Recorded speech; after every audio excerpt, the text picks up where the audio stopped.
Dictation start now.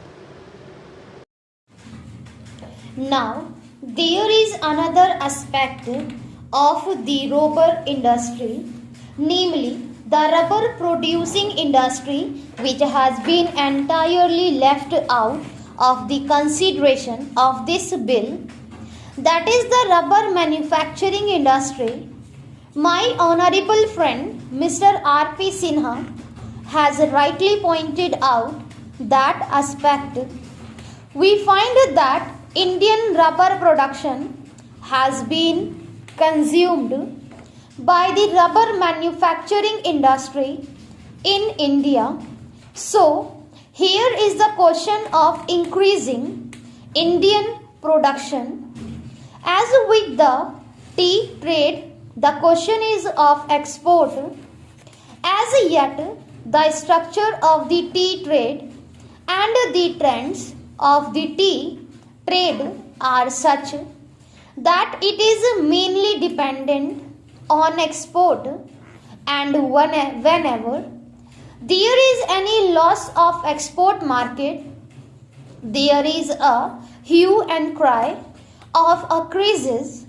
But in the cases of the rubber industry, all the rubber produced in India is consumed by the rubber manufacturing industry in India. Rubber is a very important commodity, and this industry should also be developed here. There is a deficit in Indian production, so the government thinks of allowing import of rubber. If the production of rubber is increased by 27,000 tons a year, that will be consumed in India. That is all very true.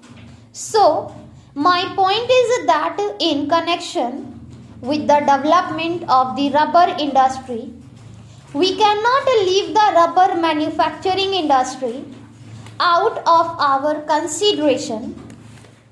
These are closely connected with one another.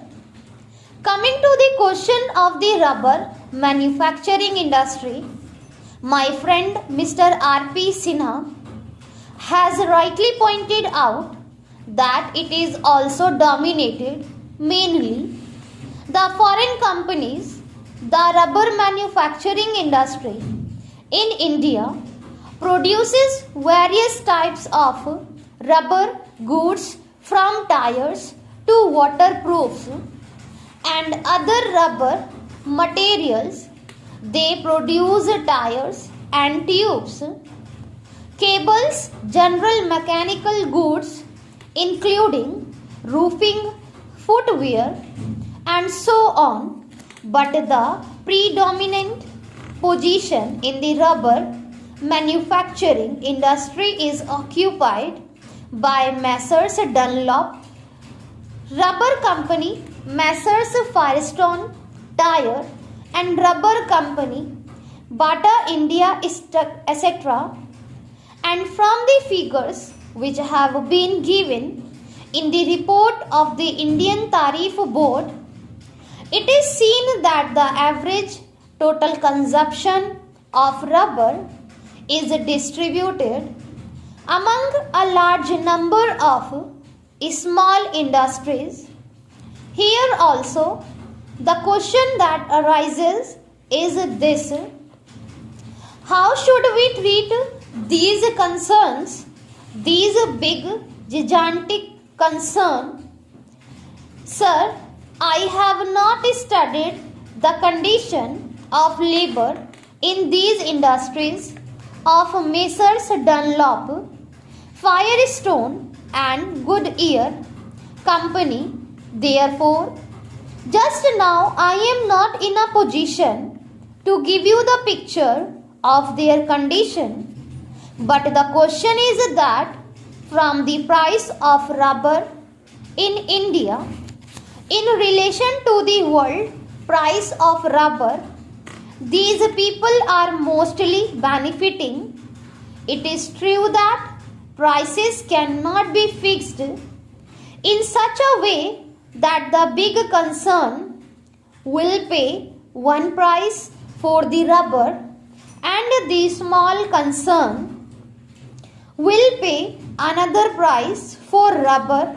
Here also, the main question that comes is this: if we want to develop the small units, the question arises of putting some check on the profits made. These big foreign concerns must go.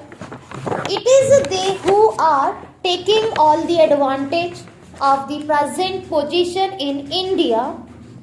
About that aspect, I find that there has been no mention in the bill and there was no indication in the speech of the Honorable Minister for Commerce.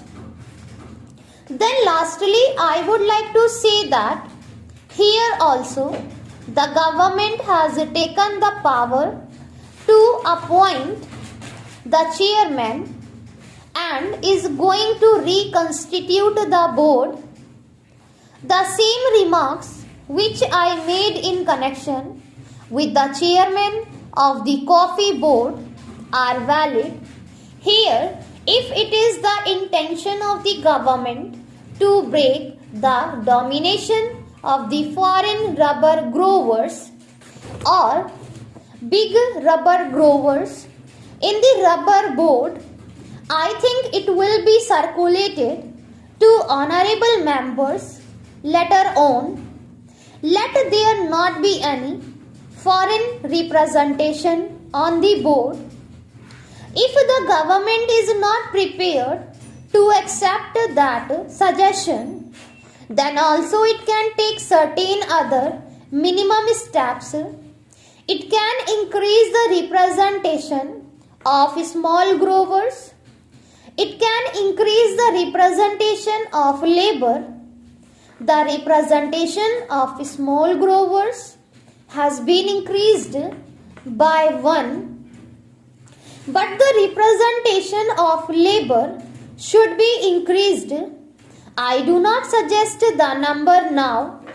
In this manner, if the government thinks that the reconstitution of the rubber board is essentially necessary in order to exercise its power for the development of the rubber industry, then the reconstitution should be on proper lines, not simply by having a nominated chairman, not simply by indulging in eyewash activities. The government should do everything to check the big foreign interest and big growers. Mr. Vice Chairman, as has been pointed out, we have a series of similar bills. Rubber is a cash crop and therefore I think the government should be very careful to see that in fixing the price of rubber, the price of the manufactured articles is borne in mind. The honorable member who preceded me has pointed out that the rubber manufacturers are mostly foreign firms, and the figures that he has given are really strategic. It has been pointed out that during the last 10 or 12 years, the profits distributed are 350%. That means the original 1 crore of rupees have received 3.5 crores of rupees as profit. It has also been pointed out that 1 crore of rupees have become 2 crores of rupees by means of bonus share, and the market price of the shares of 2 crores of rupees is nearly 7 crores of rupees. That means that the original 1 crore of rupee become 10 crores of rupees in our country. The foreigners are multiplying their profits. They are expanding their industries and getting a strong hold on our economy. The honorable members of this house give protection. They want Indian industries to develop, but the advantage of this protection is taken by the foreigners. They set up factories in our country, and if at all some money is brought outside, it multiplies tenfold.